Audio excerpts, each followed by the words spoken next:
Thanks for coming. For those of you who don't know me, my name is Tazz. That's my Twitter handle at the bottom, GRC_ninja. I'm in a dress and heels because I lost a bet. This is not, anybody else knows that I would be in a baseball cap and jeans, so we're going to work with it. So the reason I did this talk is I went out to Naval Postgraduate School out in Monterey, and I went down to SOCOM, which is Special Operations Command, down in Florida last month, and had a lot of interesting conversations with those individuals and a few C-levels, talking to some attorneys and things like that. And one of the things that I found was the way we think about threats is very tactical oriented, and a lot of the threat intelligence that we are required to provide for our consumers and our customers is all about fighting the fight right now. Like, what's the threat in front of us? What's going to bring down my network today? And I find that we don't do a lot of strategic style thinking when it comes to threat intelligence. And we never, well, forgive me if I use absolute terms. These are, I should say, majority. We usually don't take the time to view ourselves through our adversary's eyes and understand the value that we are to them from a strategic perspective. How many of you in here spend your days trying to protect your own assets and your own network? How many of you have been told what's of value and what's critical in your network? How many of you have ever walked over and asked, not China, if they thought that what you thought was important is important? One person. Okay. But seriously, a lot of times we see ourselves as the target. We rarely take the time to think of ourselves as the third domino in somebody's longer game. And that's kind of what I'm here for today, is to try to just challenge the way we think of things. And not to say that anything we're doing is wrong. I just think it's time for us to start doing more. Okay? So I want to ask if you can even imagine motives, goals, structure, organization, methods of an adversary. What does this sound like? Motives, goals, structure, organization, and methods. TTPs, right? If you can't even imagine it, how can you possibly defend against it? Right? If you can't think of an original idea, how could you ever build something? The wheel wouldn't exist if somebody hadn't thought of it first, right? So if we can't think like our adversary, if we can't even play the imaginary game, go home with your 5-year-old and have an imagination, then how are we going to defend against things that we can't even think might be possible, right? And I'm talking serious tinfoil hat stuff sometimes. But your imagination as you get older is one of the things that we have a tendency to not do. I sit and I look at little kids and they're playing with their imaginary friends and they've got a whole set of imaginary rules for the castle and the moat and the alligators and the spaceship that's coming in over the wall of the castle, and makes me sit and think back to, like, man, I remember when somebody was asking, how would you defend this castle?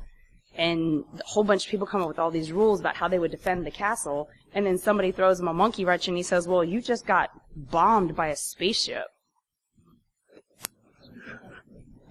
Didn't see that coming, right? And so, but the point is that we have a tendency to stop using our imagination as we get older. And if you sit and if you have kids, they'll keep you young. And I encourage you, like, seriously, ask a 5-year-old how would they attack you. You'd be amazed at some of the things that they would come up with. Especially a 5-year-old that can write Python. I'm telling you, they're dangerous kids. So, I really want to try to have a conversation today. I don't like agendas and plans and being rigid. This is to invoke and provoke thinking today. So please feel free to raise your hand if you have a comment or a question. If I mention something and you guys have done it and you've succeeded, or even if you failed, share your story here today. I want this to be a thinking room today, not a Taz sits here and preaches to people. So we'll go over a little bit of the difference between tactical and strategic digital threat intelligence. And I don't like the word cyber, but cyber gets you funding. So if you need to use cyber is authorized for funding discussions only. Okay? We'll talk about target development. How many military people in here do I have that have ever done targeting or target development? Okay, so you guys will understand some of my phrasing. We do what? I broke OPSEC, right? So But we'll talk a little bit about doing target development from a cyber perspective, right? And then we'll take some questions. So if you have pen and paper, if you have a cell phone, feel free to take a picture of this slide, jot this down. This was written many years ago, and the irony is that everything he says in this about what we don't do and how we're not doing strategic intelligence right is still true today. I've learned a lot from this individual and from his writings and third-party knowledge nuggets he's passed down. But this, if you are doing threat intelligence or you want to do threat intelligence, I strongly encourage you to read his white paper. This is a book for those of you who may be building a threat intelligence organization. This is a really awesome book. It's an easy read. One of the things that I think is a really good takeaway from his book is he helps you communicate security to C-levels.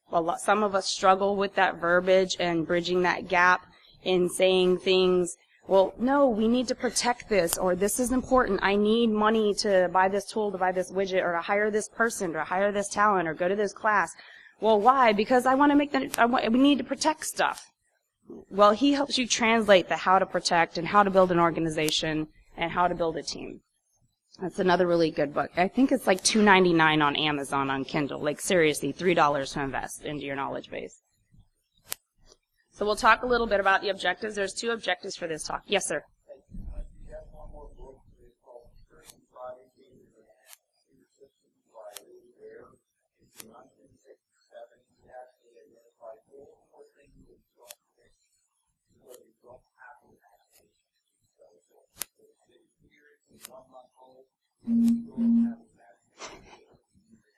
Sure. Can you say the title slow? I see some people writing.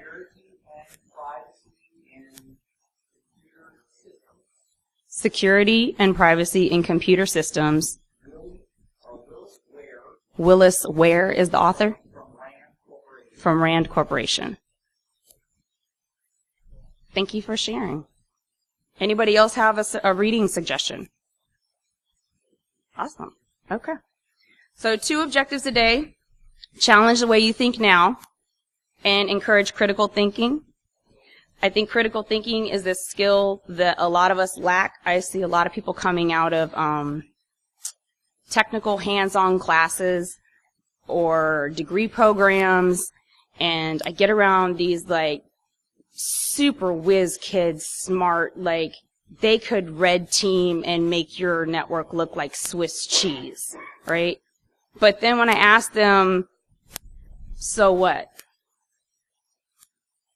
You made it look like Swiss cheese, but to what end? Like, so what? Like, even if a bad guy could walk through every one of the holes that you've punched in this network, so what?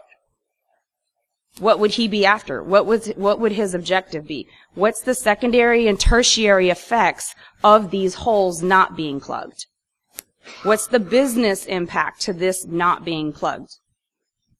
What leverage or strategic advantage does being in your network give the bad guy if you're not his target?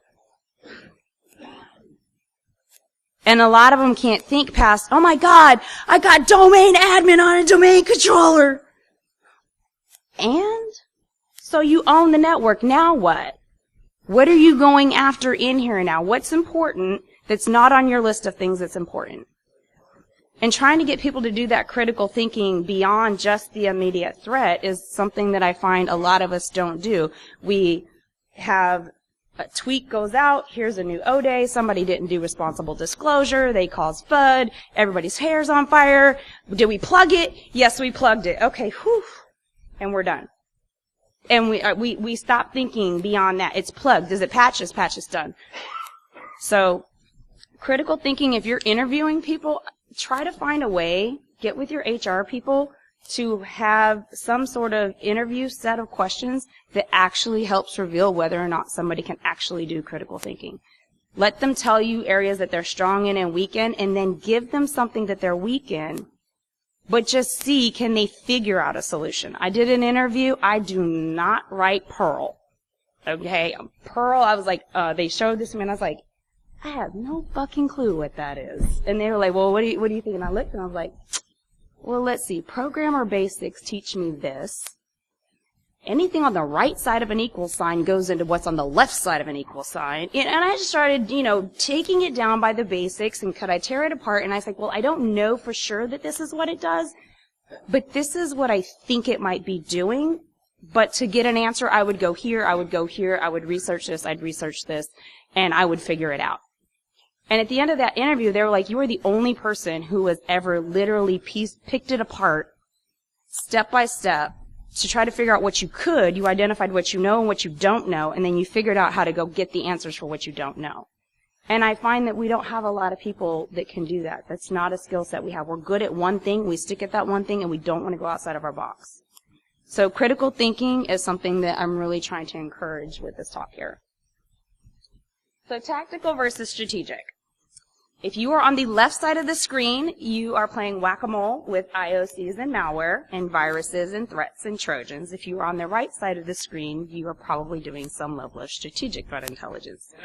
Something tells you there is a hole here that probably shouldn't be here. You don't know what's in that hole, but there's an interesting hole in front of you, and you are going to figure out a way to determine what either went in the hole, is still in the hole, or came out of the hole. The hole is here. I have evidence that something was here. I don't know what it was, but it's going to take that cat on the right a little bit longer to get his answer, but he can still get his answer, right? How many of you are cat fans? Okay, yes, I got one brownie point. Okay, so a little bit of difference between strategic and tactical. Most of us, I would say 90% of us that are in InfoSec live on the right-hand side of this slide. You're always being asked what's wrong now, what's going on, what's the threat landscape look like, what's the latest threat, and you're dealing with answering what's current and what's now. The threat intelligence you have to derive is IOCs, TTPs, network artifacts, forensics. They want the bottom line up front. That's what the bluff is. And it pays immediate dividends. And it's really easy to get funding for things that are going to show immediate return, right? How many attacks did we block on the network, right? When you start turning over your metrics, dealing with the right now. And the number one differentiators are at the bottom in red. You have indicators of compromise, which means what? Somebody's already got you, right? But I'm trying to get us to start thinking about indicators of attack. And I'm not necessarily talking about the fact that, yes, somebody Nmap scanned your network, right? I'm not talking about that. I'm talking from it a little bit bigger than that. But the difference is that strategic investigations are timely.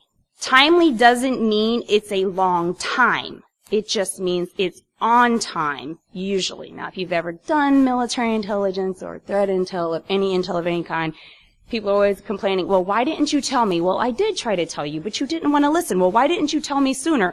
Well, because we couldn't know that. We don't have a magic 8-ball, and you can't predict everything. Okay? So it's timely, just meaning like we say, you know what? There's a lot going on in the South China Seas right now.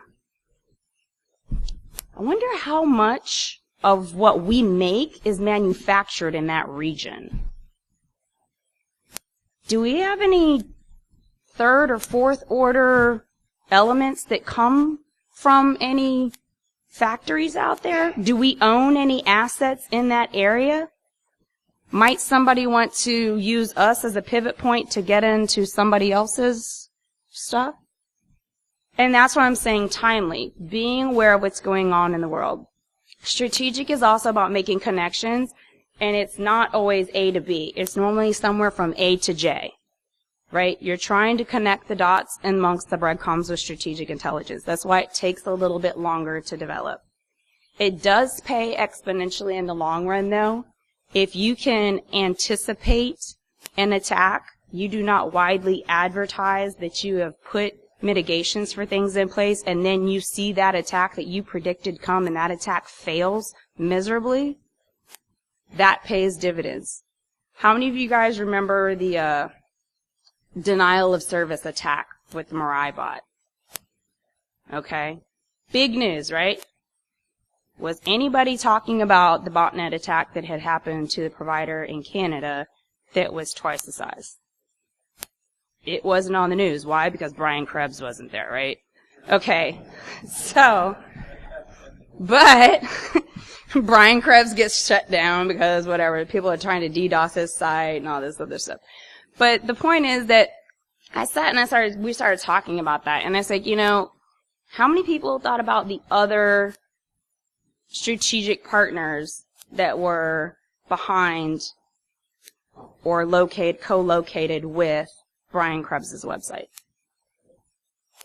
How many of them said, oh, well, maybe there was a whole bunch of noise made over here and a lot of attention drawn to something because something else could have been going on over here? How many of you guys have ever heard the theory that maybe ransomware is used to cover other malicious activity? Okay. Well, when the first piece of ransomware hit and I was sitting there, I was like, you know what? I bet you they did some other fuckery on that network. And they just want them to not pay the ransom so that they'll nuke it. Right? If a ransom is so high that it's cost prohibitive to pay for it, they want you to nuke that system, right? I'm sorry, if I'm holding a ransom, isn't my objective to get paid? If I'm going to ransom something, usually an objective for somebody trying to hold a ransom is to get paid, right? You don't want to price yourself out of getting paid if your true objective is to get paid. So again, this goes back to critical thinking. A lot of people weren't thinking like that. I was approached about should I pay a ransom or not, and I was like, well, you're kind of effed if you don't have backups, but if you do have backups, I recommend just putting this on the shelf until whatever that is can be reversed or there's a solution later, because you might be surprised at what you find out is actually was a bigger problem, that if you nuke that system, you're going to lose that evidence. Yes.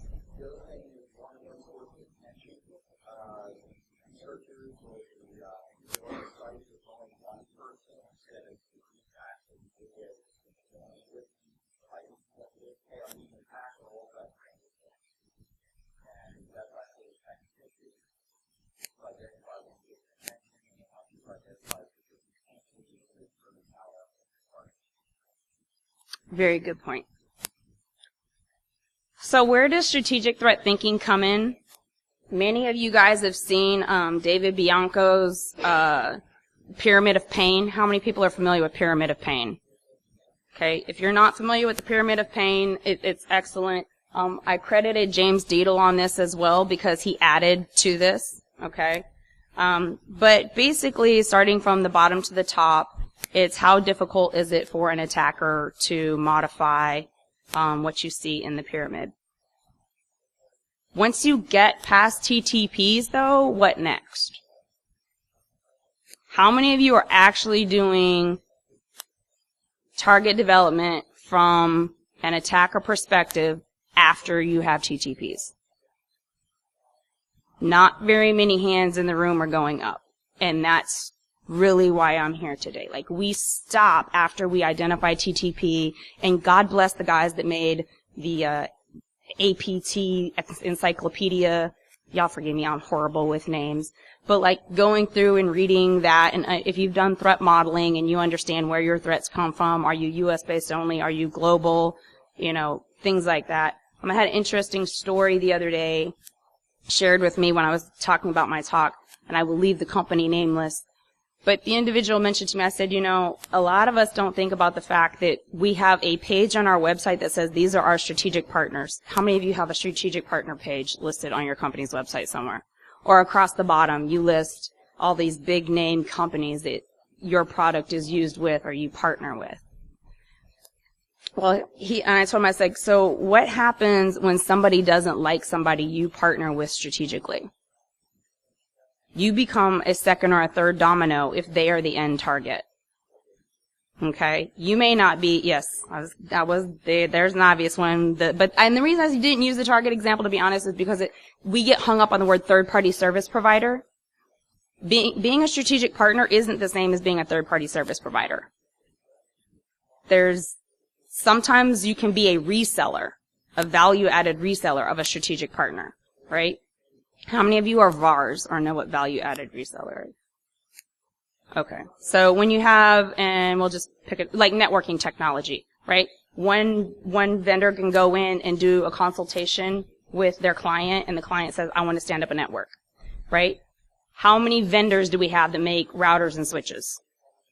Okay. Well, they could be a value-added reseller that could sell any one of those routers and switches, right? They're bringing them in because they feel like they should be unbiased, right? Like, you're going to give me the best recommendation to build my network because you're not actually selling me the product. You're going to get me the product that works the best. So if you're a value-added reseller and you have a strategic partnership with somebody, do you think you might be a target if somebody has a personal issue or a hacktivist-motivated issue with somebody that you partner with? And the story they shared with me was that they were strategically partnered. They are a security company, and they're strategically partnered with somebody else. And the leadership of that partner did something that human rights activists were just over the moon about, right?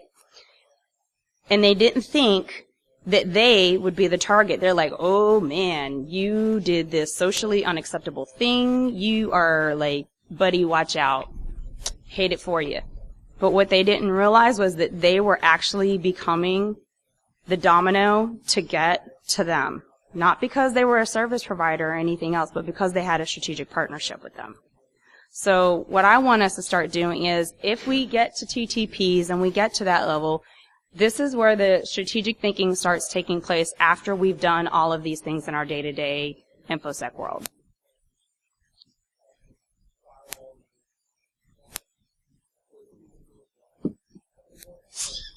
Excuse me.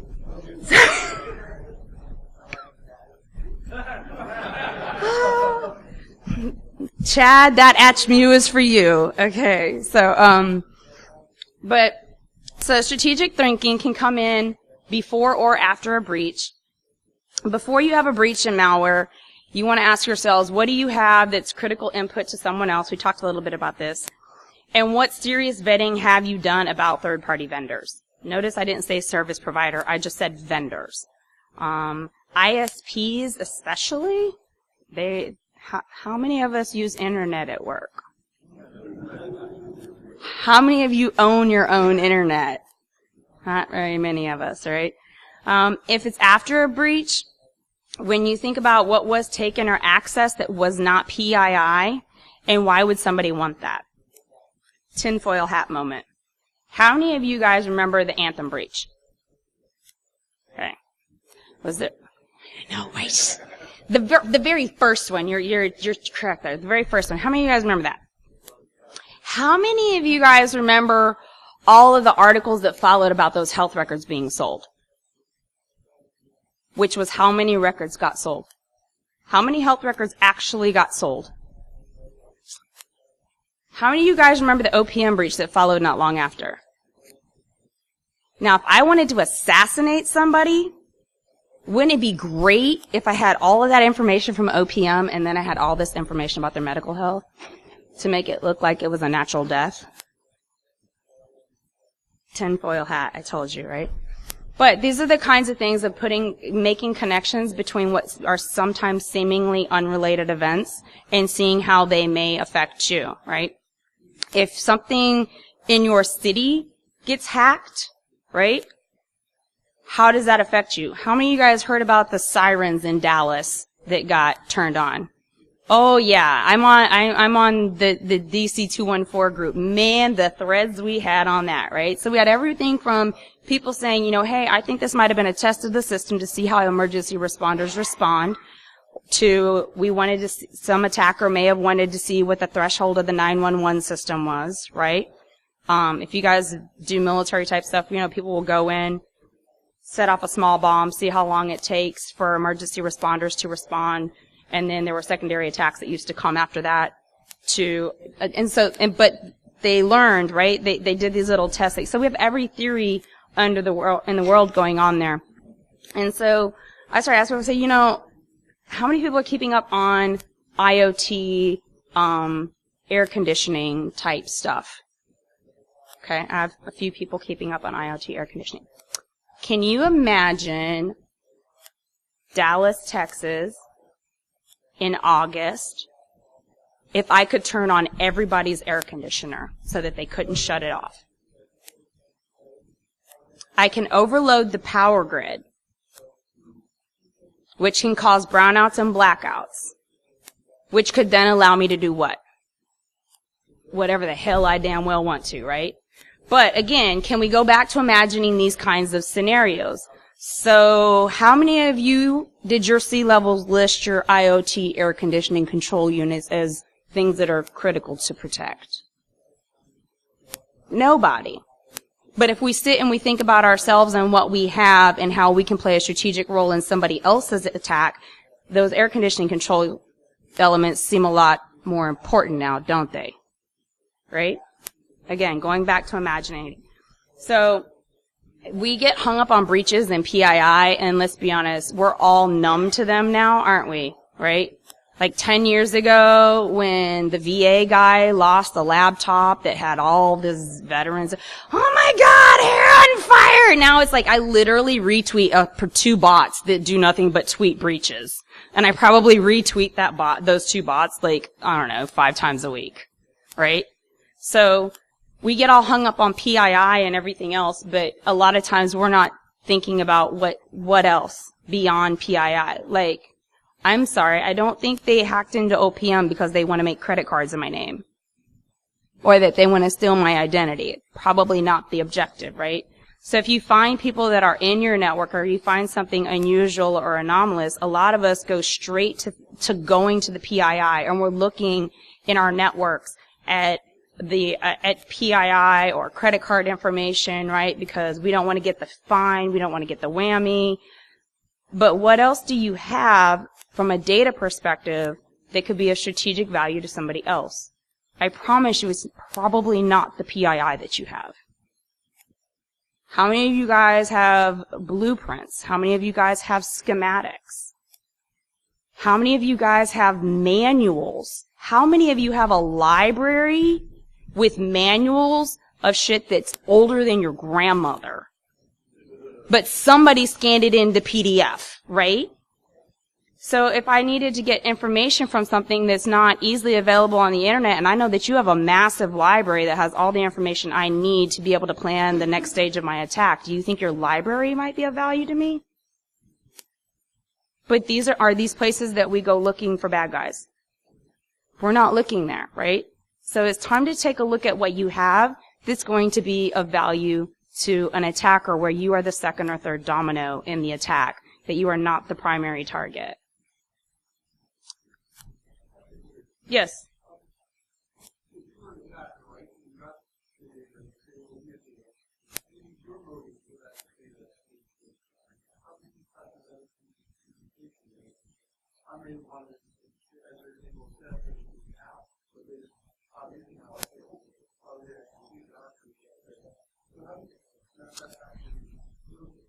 So for not everybody here in the room is since we'll use the OPM attack, right? If somebody in here works for a bakery, they probably don't care, so that wouldn't factor into their strategic thinking. But if I want to think about what somebody could use with that information, so I would think that if I'm going to make up a scenario off the top of my tinfoil hat. OPM data, one of the things we lost was fingerprints, right? Okay, blood types. So if I am an organization that is doing anything with I was going to say biohacking. Yes, biometrics. So if I'm an organization that does biometric research, right, or I'm a university, or I'm a college, pharmaceuticals, if I'm doing anything with blood-borne agents, if I'm doing research in bugs entomology or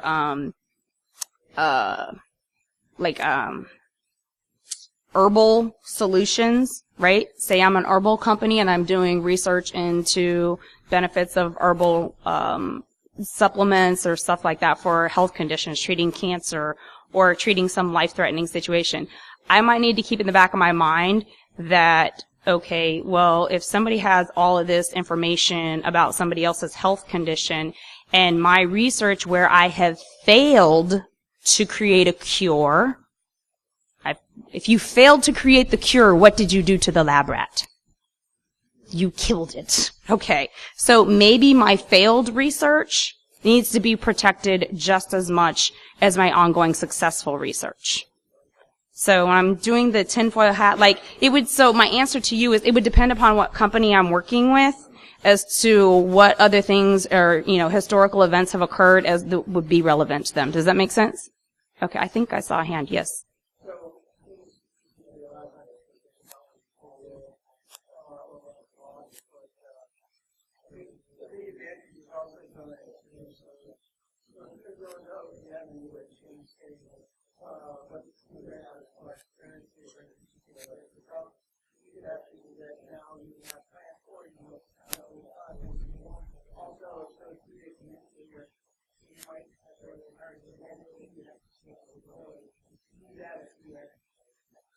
Very good point. Yes, ma'am. Absolutely. Easy way to blackmail somebody, huh? Okay. Did I have another hand back there? I had one more comment for you.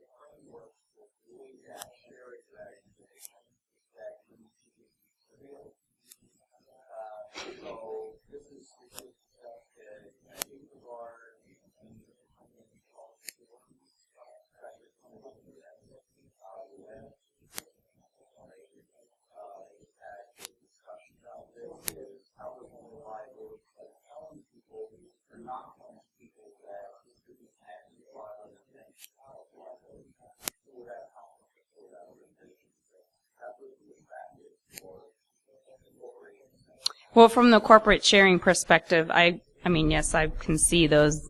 I don't say I agree. I say I can see those arguments. But from an InfoSec perspective, if we can't think of it, nobody said we had to share it, right? But if we can't think of it and we can't think of those connections, then how can we even begin to protect or defend or justify sharing them? It's okay in your own corporate boardroom to sit down and draw the breadcrumb trail out on a whiteboard and explain to somebody why this thing that you guys have that may have been not so important 5 years ago is probably way more important now than what they realize. Because I understand we are all of us. How many of you have been called a hacker? Who's not been called a hacker by somebody in this room, right? So, and I try to tell people, I'm not a hacker, you guys. Quit calling me that. But be honest, they look to us as hackers for that expertise, right? They don't understand how somebody's going to pivot and cause the dominoes to fall, right? We have to lay that out for them. If we can't lay it out for them, then there's no way they're going to give us money or resources or help us hire the talent that we need into our teams to protect these things, right? Or that they're going to pay to take the measures. Now, yes, I'm not going to spend $10 million to protect something that costs $1,000. But what if I made an argument that $1,000 thing really is worth way more than $1,000? You think it's $1,000, boss man, but really that's like a $1 trillion value to these bad guys. Sometimes it may be that you need to go back and help them reevaluate the value of an asset. And that is something that I find is the most common because they undervalue it because they don't understand where it fits into an overall attack strategy. So now we've gone from I'm sorry. Yes. Going along with that, people still value it. You really let the right side. So that would be considered input data because I failed, so I didn't come up with product myself. But data can also be used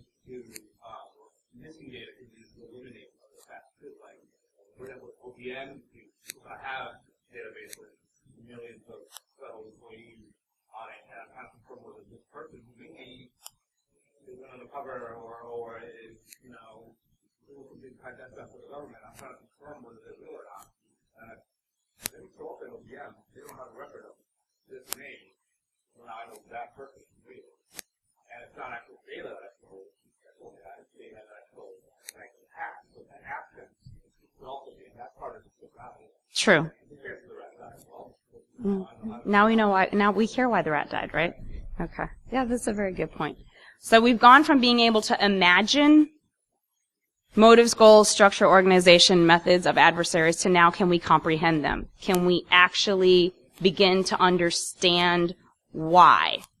Not just fairy tale land. Let's take it to the next level. Let's actually comprehend that this scenario is possible. We're not getting into grading far-fetched or not yet. Possible, right? So now I'm going to talk a little bit about a variety of disciplines, and these are literally just some. This is not an exhaustive list, but in taking real-world events and then making you think about something that might be a related cyber target. And Phil, these slides are going to get posted on SpeakerDeck. So you guys will be able to have access to them. I'm on speakerdeck.com/GRC Ninja with no underscore. So from an economics perspective, anything that can alter the value of currency, when you have trade agreements, who likes who plays well with each other versus who doesn't play well with each other. Maybe you have a social movement going on in a particular region where maybe your company owns resources or acquires resources from.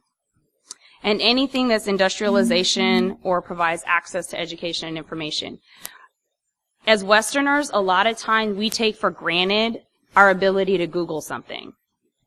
We take it for granted that we can get a quick, fast, easy answer by jumping on any internet-enabled or access device, right? There are countries that have no internet, or that they have heavily moderated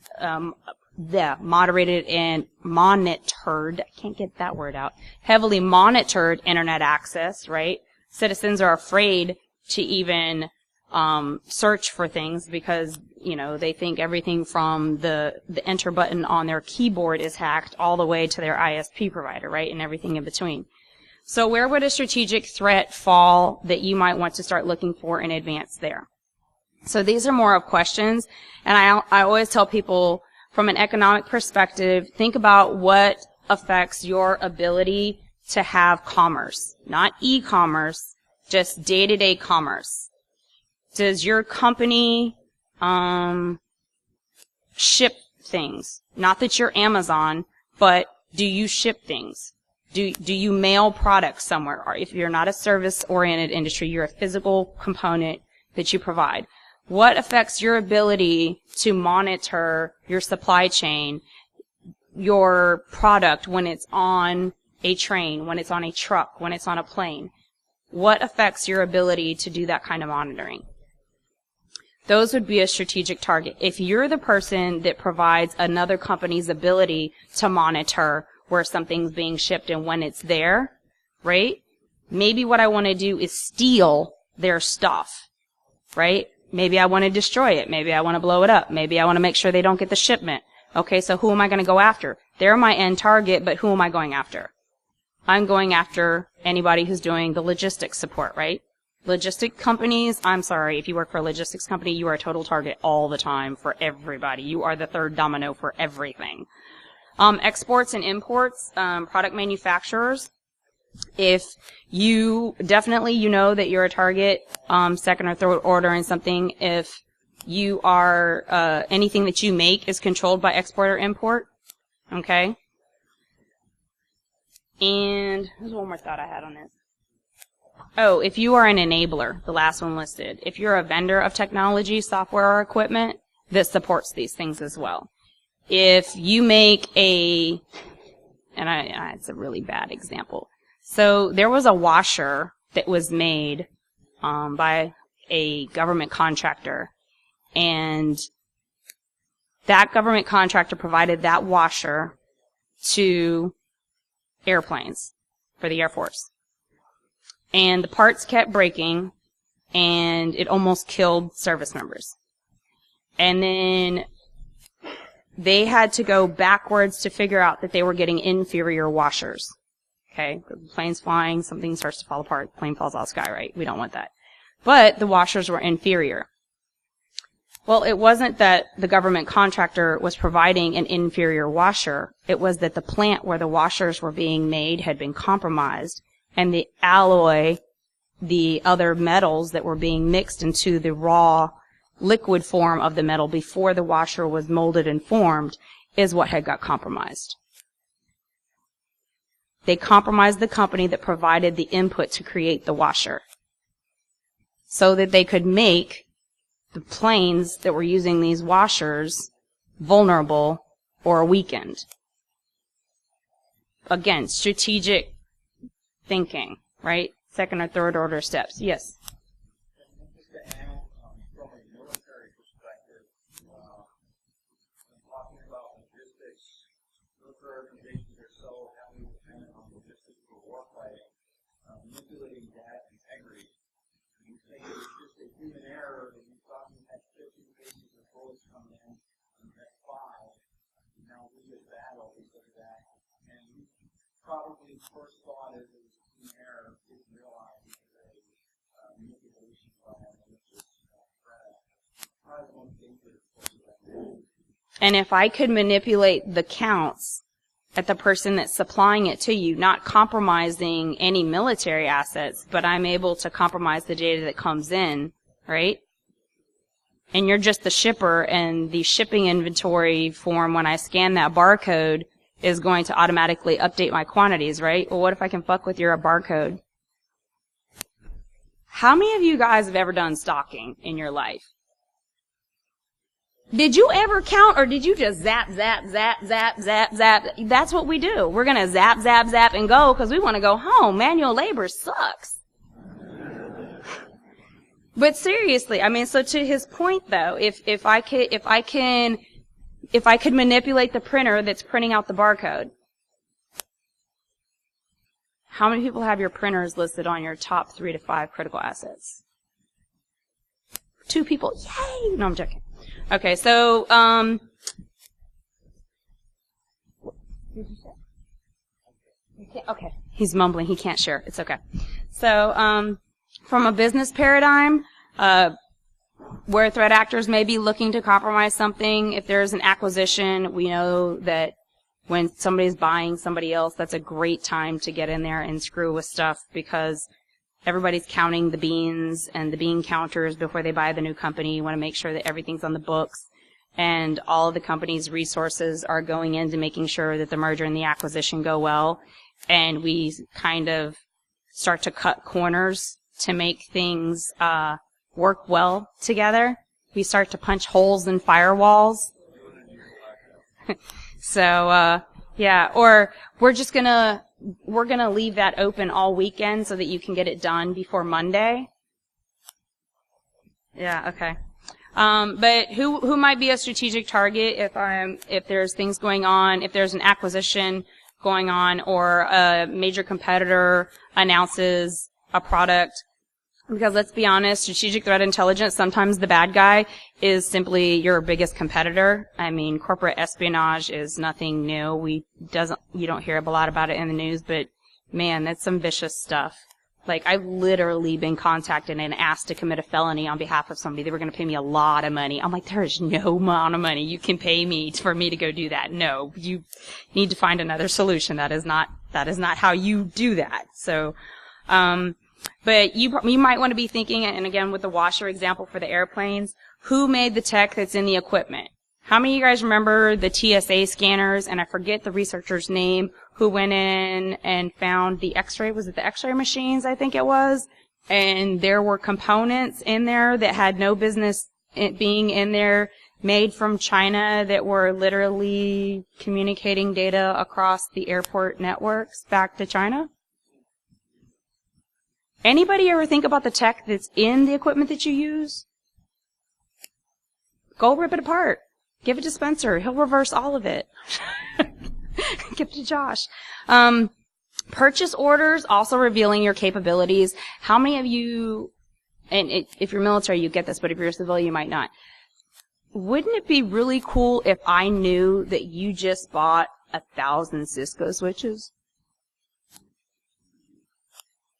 Wouldn't it be interesting if I knew that you had only bought 2 Cisco switches ever and never bought another switch or a router for your company? What do you think purchase orders say about your capabilities and your ability to defend? Or the lack of a purchase order? What if I can get in to your finance department? I'm not going to go after your strategic finances, but I can go in literally to a share drive and I can traverse a directory for everything that you've bought in the last 10 years. Because who puts that on a share drive, right? Nobody would ever put old invoices on a share drive that everybody can have read access to, right? I've heard adversaries watch posting or actually report things that are done, and then once they're done, they can go on to Did I say that? Of course, intellectual property is always a strategic target. And then your strategic partners, lists, and calendars. You'd be surprised what you guys put on calendars about who's going to what conference, and you make it public. Yeah. Military, just a second. A lot of strategic targets, if you are key leader, and this was, and when I say key leader here, I'm also talking about military key leaders in foreign countries, not just our own, right? But if your CEO or your vice president or your COO is going to fly to another country to visit with somebody over there for selling your product line, right? Establishing new business in a foreign country because you're expanding or you're global, it might be interesting to think about or know of the types of technology that they have in the vehicles that they're going to pick your CEO up in at the airport, right? Well, boss, do you know what they're picking you up in? Do you know how you're getting there? Do you know what your travel plans are from point A to point B? By the way, maybe since you're going to go visit China, we don't take your corporate laptop with you. Let's give you a new one. How about you take this iPad instead? I mean, a lot of times we don't think about those things, or we bring them back, and how many times are we actually going through those devices after we bring them back, or are we just taking them and saying, thank you, yes, no, boss, you cannot put this on the network. I'm putting this in the closet, and then we're just going to wipe it for the next time that somebody wants to go to China. But how many of you ever did any forensics on that? Not a lot of people do, right? A lot of people just have the laptop, we issue it out, and we never think about what might come back on it. You'd be surprised. Critical infrastructure, I know I've got some SCADA guys in the room, ICS guys in the room. Critical infrastructure, we're always talking about that. But like I said, from a strategic perspective, if I really wanted to bring down a power grid, what's easier, to hack a thermostat and control all the thermostats in the city or in major buildings, or for me to go hack the power plant? What's an easier target? The thermostats, right? Okay. So my favorite here is don't kill the researchers, okay? Don't kidnap them, don't torture them. Simply socially engineer them at a bar, give the researcher a thumb drive. He'll plug it in because he wants to know what the new cool research is that you have. So, but again, if there are things going on from a diplomatic perspective that are in the news, you probably need to be paying attention to those, especially if there's government, private, or government funding that gets awarded to somebody or something. And I will tell you, like, one of the groups that we underestimate are hacktivists. We think that a lot of them are out there just interested in defacing our websites. There is so much more that motivates those people. They're not in it for the money. They're in it to invoke social and political change. Those are some serious emotions that run really, really deep. So think about what you're doing or who you're associated with, that a hacktivist group or a social activist group are really vocally screaming bloody murder about on the internet, on their blogs, on their chat forums, you know, or some reporter talks about it. Pay attention to that kind of stuff. Those are early indicators that something's coming. We're not going to talk about the elections. If you raised your hand for elections, we're not talking about that. No, I'm joking. Yeah. Oh, 5 minutes? Okay. If you guys need to go, I understand. I've only got a couple more slides left and we'll be done for questions. But if anybody's hungry and needs to go eat, I get it. I'm not offended. So, infrastructure, we just talked about that. I wrote a tinfoil hat blog a little while back about how I would go about a 3-level or 4-level stage kind of attack to try to hack ICS. Now, mind you, if you read that, I am not trying to say that ICS hacking is easy by any stretch of the imagination. That is not what the point of that blog is. But it's to say that if I wanted to get into it or I wanted to affect ICS stuff, how would I go about doing that from a strategic perspective? And it was just a different viewpoint on that. But we all know that how many of you guys follow the reports that DHS used to publish on their website about our critical infrastructure? They stopped in January. It only took them how fucking long? I mean, really?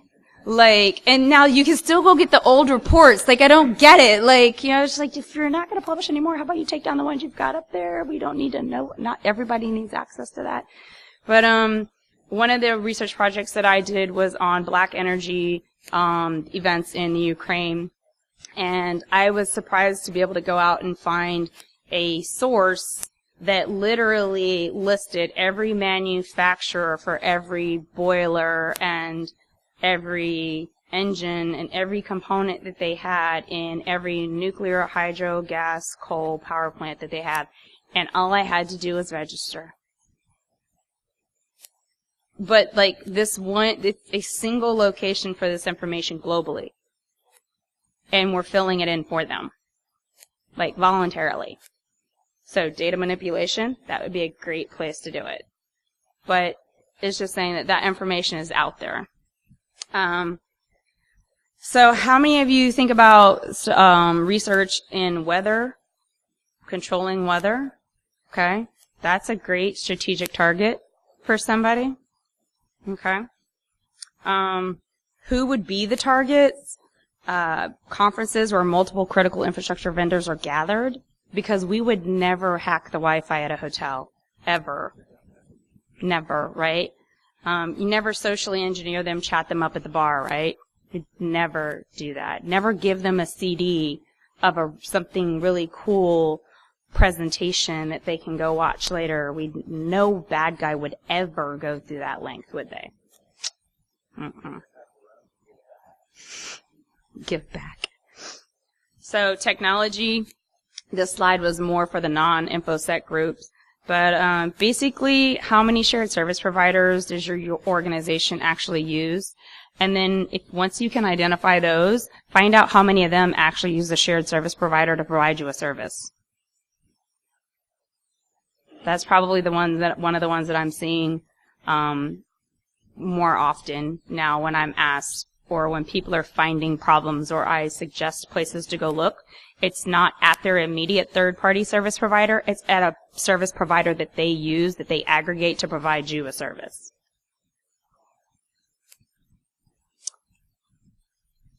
The bottom one here, you guys might laugh, but I actually had a volunteer target for an OSINT project, and he was the Navy SEAL commander. I found everything I needed in one family obituary and his Knights of Columbus membership. But a lot of us let our guard down when we're not at work. So your C-levels, your managers, sysadmins, how many of you guys are providing your real information in your hobbies? And we kind of let our guard down when we walk out of the office. But these, again, are places that would be strategic targets. Now, do you think that your bowling league secretary thinks that she's a target? She probably doesn't. But after this talk, how many of you think she might be? Yes, the bowling league secretary, if they're not InfoSec, is a total target. No, I'm joking. And then if there's religious events going on in the world, the buildings, those icons, memorials, celebrations, especially in non-Western countries that are heavily divided, if you have assets there, think about how your assets might be used to leverage an attack. So how many of you guys remember the Boston Marathon? Okay. So there's the Boston Marathon. You had the bombing in the Boston Marathon. How many of you guys think that any of the businesses along that route ever thought that they might be a pivot point for an attack? Probably zero. Okay? So these are the kinds of things that are going on. It comes, I don't know why I thought of it now on the religious slide. But, so if there's something going on around your corporate headquarters, there's going to be a march, there's going to be a marathon, there's going to be a march for dimes, something like that. You guys might want to take additional measures and start looking at things, because a lot of times those are times when we try to get people out of the offices to go participate in these things for good PR, right? So take a thought on when you see those kinds of events going on, like how somebody might use those events as distractions for what's going on for you, or use you to make a statement if they're a hacktivist, activist, or a terrorist. And no magic 8 balls. You don't find strategic intelligence, you guys. You develop it. You talk. You do critical analysis. There's not a single fucking strategic threat intel feed out there. If they say they are, they're full of shit. Okay? You can't buy this stuff in a feed. You have to be sitting down, going through scenarios, and the scenarios are going to change regularly because life changes. Things happen. World events occur. Staying abreast of proposed legislation is also key. How many of you guys know that there's actually in the House and the Senate, there's a proposed bill for defining a cyber act of war? Any of you guys in the defense industry? Might make life a little bit interesting once the president actually defines and they pass that, and he creates a definition for what a cyber act of war is. Staying abreast of proposed legislation is another way to understand where attacks might come from a strategic perspective. And I get asked this question a lot. I'll go through this quickly. Just like if somebody was going to hire a strategic threat intelligence analyst, like what characteristics did I think? And I just kind of put together a list of basic skills. The number one, though, is their ability to think creatively and critically. That single-handedly is probably the biggest skill set that I think someone could use on your team. Now, mind you, this person doesn't have to be a red teamer. This person can have a master's degree in history in a region that you guys operate in. You can teach people cyber, but you can't teach people. Right? So I'm just going to ask you to take this slide with you and ask yourself if you think you actually understand motives, goals, structure, and organization and the methods of your adversaries.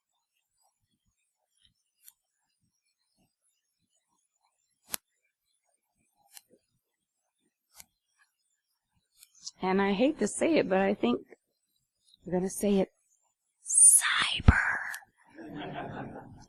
I think this is the domain where we can probably do this the worst. But my greatest fear is that no war fought on the line is ever going to stay online. Boots will go on ground eventually and blood will be shed. We will never totally fight a cyber war in cyberspace. Questions? Yes, sir. Oh, we're not talking about that. No. That's strategic intelligence right there. I know, right? Did anybody learn anything today?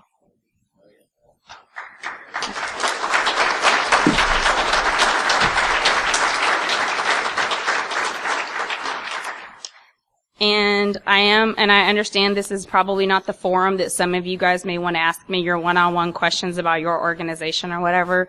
Feel free. My DM is open on Twitter. If you want to be obscure, you don't have to follow me. You can message me. You can find me after this, and I'm happy to answer any other questions. It's lunchtime. Go eat.